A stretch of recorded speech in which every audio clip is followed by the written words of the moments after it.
All right, I have the new Schlage Encode, and I have the old door with the lock removed. So let's install the new deadbolt. Look at that. Oh, that's nice. Smart Wi-Fi deadbolt. I'm really excited about this one because this connects right to my Wi-Fi. I don't actually need a hub, and I can actually operate this from anywhere I am because it's connected. Let's see, we have a key. We have batteries, strike plate, screws. We have everything we need. And of course, the deadbolt. Just the one screwdriver, different bits, all the tools that are needed.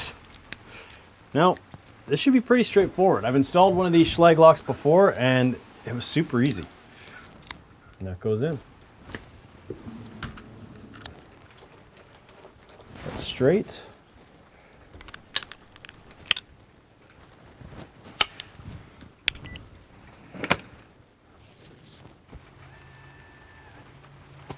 Just like that. Okay. Connect to Wi-Fi now.